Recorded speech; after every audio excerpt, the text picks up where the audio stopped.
American to live on the station for an extended time? Thanks. Hey, Chris, how you doing? It's good to hear your voice. And I missed the first part of your question, but I believe you're asking about Artemis and the progress NASA has made. And, it's a great thing to be here up in space and to have been a part of this historic mission that was historic in several ways. And, we were joined by Crew 2, which was also historic in several ways. And so what I think it says is that the administration, the agency is doing what it can to continue to explore space, to do it safely, to do it effectively, but also to do it inclusively in a way that represents the best and brightest of America. And so I think that's what's important, that we continue to do that and focus on that in the future. Thank you. Next, we're going to go to Bill Harwood with CBS News. It's great to see you guys. Just looking ahead to landing, have you guys gotten a forecast yet? And what did Bob and Doug tell you guys about reentry? What sort of noises, vibrations? I mean, we're still trying to get to know the Crew Dragon spacecraft here from the outside. So anything they passed on to you, we'd sure like to know about, too. Thanks. Yeah, thanks for the question. So in terms of the weather brief, we've certainly been following it a little bit, but we haven't been getting a lot of the details yet because we're still, about 48 hours out or so. And so now is the time when the predictions, they start to get a little better. And so we're going to see over here the next 24 hours really of whether we have a go to start the sequence of events that would have us undocking on Wednesday. In terms of some of the advice that Bob and Doug gave us on landing, landings are always fairly dynamic, particularly with the capsules like this, particularly when the chutes are opening. So that's always a little bit exciting. But I think one of the best pieces of advice that I got from Doug was just talking about, with this new vehicle and not having landed a lot before, is just making sure you're staying ahead of the capsule. And so I think that's something that all of us have been focusing on over the last few days, preparing for that landing, is just going over our procedures and making sure when we get into that sequence of events that we're ready to go, and we're following right along with all of the automation as it takes us to hopefully a safe landing. Next up, we'll go to Miriam Kramer from Axios. Hi, thanks so much for taking my question. So Resilience will also be bringing the Inspiration 4 crew to orbit in September. I'm curious if y'all have any tips and tricks you'd like to give to the ship's new crew before they launch. Have you reached out to them? And for Commander Hopkins, how do you feel about handing over command of Resilience to a civilian? Thanks so much. Okay, well, I guess I would start with the last part of your question, and I would say I think it's very exciting. I actually look forward to it. I think it's a good thing for human spaceflight to see more and more people getting up into orbit around Earth. It's just it's an amazing experience, and as we look to kind of transition low Earth orbit to the commercial industry, this is a big step along that way, and then NASA can continue to focus on exploration and getting back to the moon and onto Mars through the Artemis program. So again, I am very excited. We have not had a chance to interact with the Inspiration 4 crew yet, but I think all of us would love to have that opportunity and kind of talk to them about what it's like inside Resilience going uphill, and we'll be able to tell them soon here about what it's like coming home as well. Speaking of Resilience, we have a question from Whitney on Twitter and Facebook asking, since your dragon's name is Resilience, would you give us an example of when you've had to be resilient during your mission?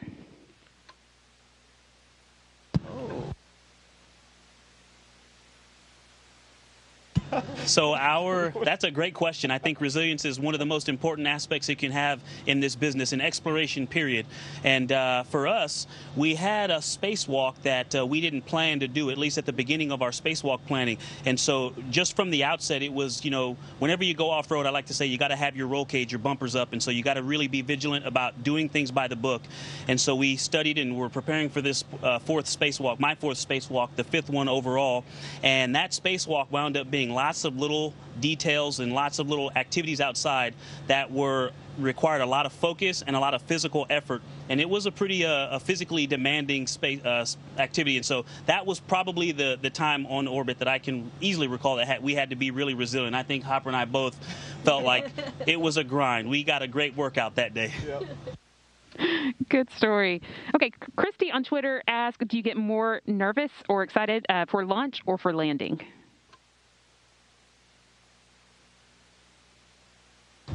I would say we're excited for both, and each are a little different. Of course, for a launch, there's the excitement of riding on a rocket, and there's the excitement of you've been training for months, in some case years, for this opportunity, and so it's very exciting to do. And now that we're going home, it's exciting because we don't know quite what to expect landing on the water under parachutes like this, and it's just exciting that we get to go home and see our friends and family. So both are very exciting. Luckily, you don't have to choose. Okay, let's go back to the phone bridge. We'll go to Marcia Dunn now from the Associated Press.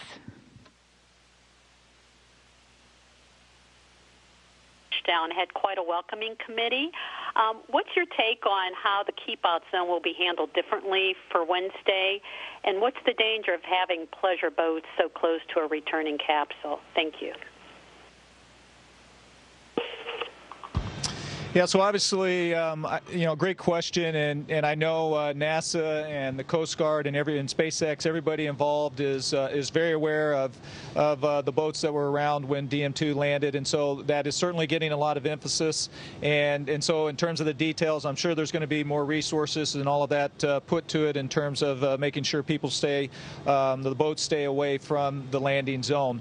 Really, what makes it dangerous? I don't think any of us are too worried in terms of landing on a boat, but I think it's the hypergalls, the fuel that's used for the thrusters that we have. If there's any kind of a leak, we're okay in the capsule typically, but it's the people in the boats that could be really at the most risk. And so really I think it's the danger for them that we really need to be aware of, and so that's why it's very important for them to stay away and a safe distance, and allow the recovery teams to do their jobs and make sure that there aren't any of those hypergalls and dangerous materials like that could hurt people. Good advice. Next, Michael Sheets from CNBC.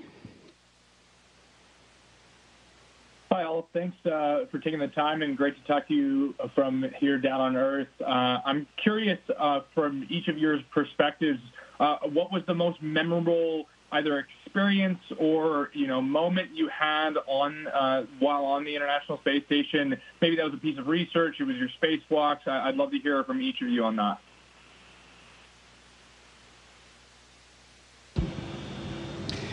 Hey, Michael, thanks for the great question. I was thinking, spacewalk, robotics, and all the experiment, but most memorable is 2 days ago when the door opens and all 4 friends come out into the space station. Yeah, this is our communities looking for, the new members coming, taking over. We have a great camaraderie, and the dinner was great. So the meeting people here is even greater compared to Earth. And I'll just add to that in terms of, it was kind of funny watching them come across the hatch and seeing how tan they were too after spending a week in Florida compared to us. One of the more memorable things, again, there was a lot throughout this whole mission, and as Soichi said, you could talk about EVAs, you could talk about robotics. I would say one of the things that really stood out for me was the port relocation that we did, and again, this is the first time from a U.S. side that we've done something like that, and so it was absolutely fantastic day. Things went really well, and it was great to prove out that capability. And then along with that, I've been sleeping in Resilience this entire mission, and the views now from the top of station have just been absolutely stunning. Yeah, he's going to keep rubbing that awesome view in. None of us have windows in our room, so, this whole mission has been amazing. I would just answer the entire mission. As the only first-time flyer in the group, every single thing we've done up here has been the first time I've been able to do that. But one thing that did really profoundly impact me was the very first time I got out of the seat after Resilience was safely in orbit, and I looked out the window and saw the Earth from 250 miles up. I will never forget that moment, and I actually recorded it because I really wanted to remember how I felt. It wasn't about the view, it was how the view made me feel, and that, every time I look out the window in the cupola, I still feel the same way. Earth is amazing, it's beautiful, it protects us, and so we should work hard to protect it. Well, going last is really hard because they got everything I was going to say. So really high on my list is the camaraderie amongst the crew, the camaraderie amongst our international partners. When we get to spend time with our cosmonaut colleagues who work in a different part of the station most of the time than we do, it is just really nice to have this international brotherhood, sisterhood up here. Those are all great answers. Let's take one next from space.com with Megan Vartels. Hey, thanks so much. Can you hear me okay? Can. Oh, can you hear me? Yes, please go ahead. Okay, sorry. So I'm curious, you four left in the middle of this massive pandemic, and you're coming back still during the middle of this massive pandemic. Could you talk a little bit about what that's like, sort of how you were hoping things would go when you did lift off, anything related to that, what it's going to be like to land and have everyone be wearing masks? Yeah, that's a good question, because I know all of us were hoping that when we landed, or when we will land, that the pandemic would be at a different stage. That being said, people are being vaccinated in the U.S., and so things are looking better. We will be going back. We'll be actually in a semi-quarantine just like we were when before we launched, because when we return, our immune systems are a little bit depressed, and so we're going to do everything we can do to keep everybody safe. We definitely have enjoyed not wearing masks up here, and having to go back and wear masks is, well, it's what we will do, because that is the right thing to do. Another important question about what happens when you return to Earth from Hector on Twitter, who wants to know what's the first thing you're going to eat.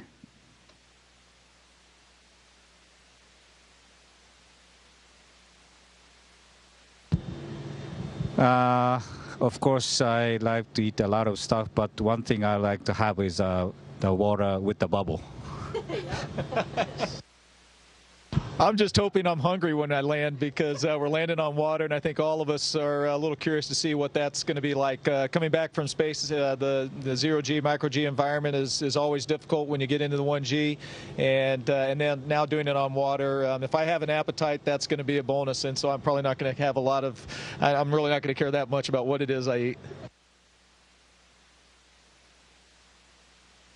All right, next from Jess on Twitter. She's asking whether weightlessness affects your dreams.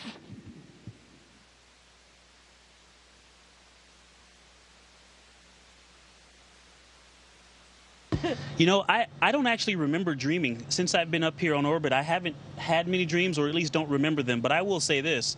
We talk a lot about how to describe flying and floating to people, and what I've started telling folks is it's like living your dreams about flying. So I guess maybe making a dream reality is the closest thing that I can relate. But I don't know. Maybe it. I can't remember any. So Yeah, last time I remember that during the stay on the orbit, I dream about the life on the ground. Once I come back, I always dream about the life in space. So it's kind of the other way around. Makes sense. Okay, let's go back to the phone bridge now. We're going to take one from Mark Carreau with Aviation Week. Thank you. How has having 5 crew in the U.S. segment benefited the productivity for science, maintenance, other activities?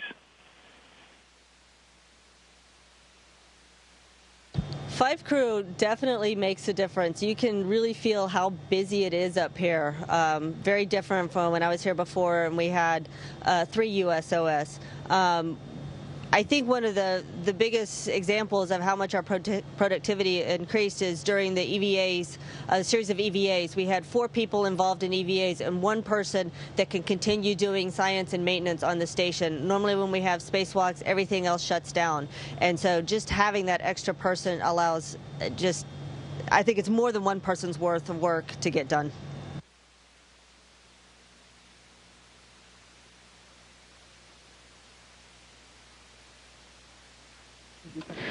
Just about out of time, but I think we can fit in one from Robert Perlman with Collect Space next. Thanks. Your splashdown will almost double the record for the longest spaceflight by a U.S. spacecraft, as previously set by Skylab 4.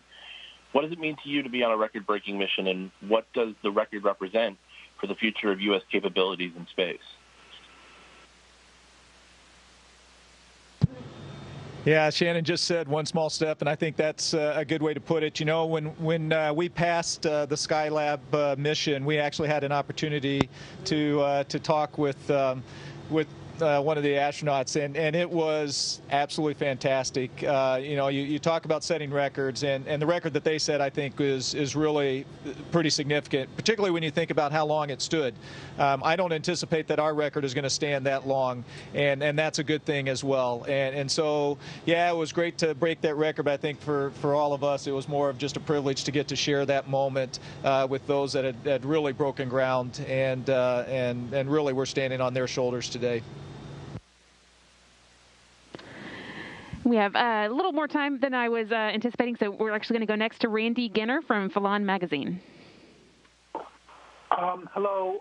Just wanted to ask questions about your experiences with the experiments that you've had with the tissue chips, including perhaps the microbes that you were doing. Have you, for example, do you plan to bring home some radishes on the splashdown? Any fascinating advancements that you found with those with the tissue chips, for example, and the microscopic microgravity stuff that you've encountered there?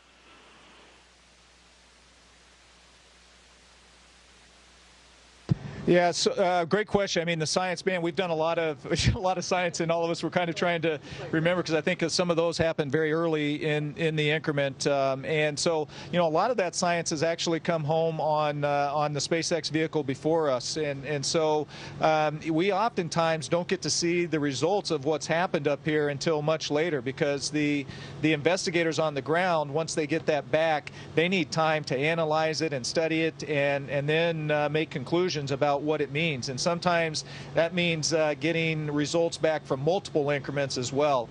And so, you know, some of the crops that we did grow up here through veggie and like the radishes as well, you know, we did get to try some of those out while we were up here, and I think all of us would agree that it is amazing to have fresh food up here, fresh vegetables like that. So that was very exciting. So we can at least give you our conclusions on those. Those are a definite plus. Yeah, thumbs up. Speaking of your research projects, Ian on Twitter, Laura on Facebook is asking, what was your favorite research project while you were in space?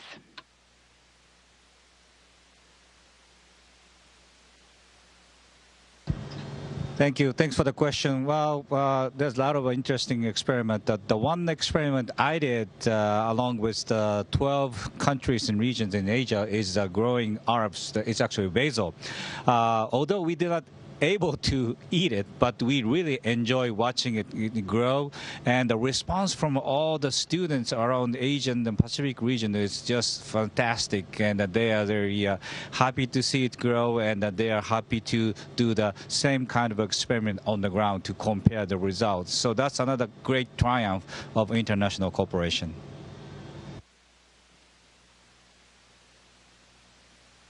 I would say one of the experiments that I really enjoyed doing is we had a whole bunch of little bitty worms up here, and we were looking at, under a microscope, how the worms behave, how their muscles work in space. And it was a multi-generational experiment, which was really fascinating just to see over time, long amounts of time, how worms behave. It was pretty neat. Sounds like it. Okay, next we're going to go to Mara on Twitter, who wants to know what your NASA duties will be once you return to Earth.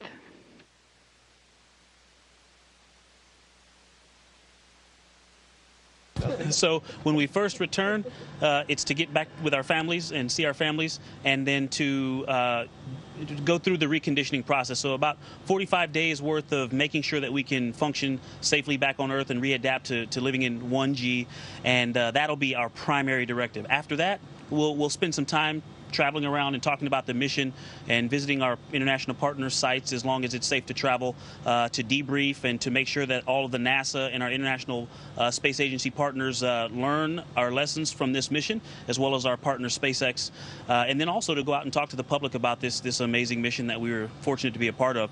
And then after that, it'll be up to our boss. I'm looking forward to the talking to the public part.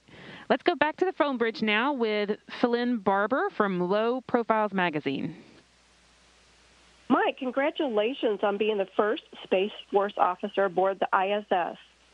What's the difference in your missions duties between this branch of service versus being an Air Force officer / NASA astronaut as you were on your previous mission? Thank you. Thank you.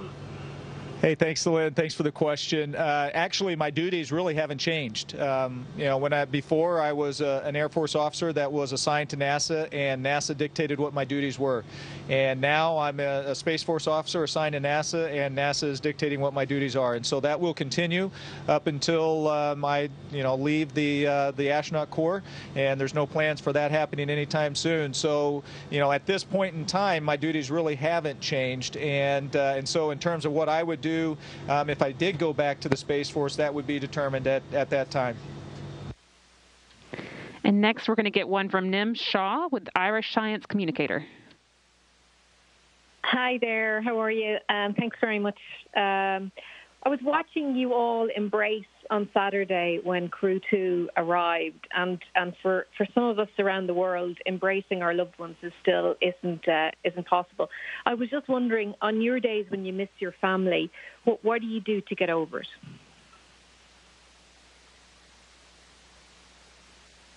Yeah, that's a good question because we're always missing our family, but we actually have pretty good communications with our family. We're able to phone them, to make phone calls to them just about any time we want if there's satellite hookups. And then once a week, we'll get a video conference with them, so we get to see them fairly often. It'd be better to be on the ground embracing them, but until then, we have to deal with electronic communications. Next, we'll go to Russell Pounds with Pacific Rim Media. Hello, great to be with you. I'm calling from Alaska today, and my question is for Victor. The story I'm working on is about women, girls, and people of color discovering careers in science. Can you talk about the importance of creating those opportunities for a diverse workforce? And along with that, when you talk to young people, what's the thing that causes the light to go on and spark their interest? Well, that's a little bit of a big question, and I'll start with the end. The thing I think that creates the spark is just aerospace in general. Airplanes, spacecraft, rockets, things that make a lot of noise and go really fast are exciting. And so the shuttle was an amazing vehicle to watch as a kid. The SpaceX boosters going up and coming back and landing on the ships or in the landing zones are amazing, and those things captivate people. That grabs their heart, and then you have the opportunity to then fill their brains. And so I like to share with them to be resilient, to be lifelong learners, and to be good teammates. And I think those things are a recipe for success no matter what you do. And so that's the same message I talk to whatever group I talk to, a professional group or students. I think that's the important thing to focus on, is to be your best and do your best, because you can look at the news or watch the news and see that the world needs the best that we can muster. It needs the best from each and every one of us every single day. And so it's great that it's getting so much attention, that we want the best of everyone, and that we're going to do this and do it in a way that's inclusive. Great advice. Let's go next to a follow-up from Marcia Dunn with the Associated Press. Yes, hi again. I'm just wondering how long you might have to wait before you get your COVID-19 vaccines upon return. And I got to ask, what foods are you looking forward to for your first meals back on Earth? Thank you.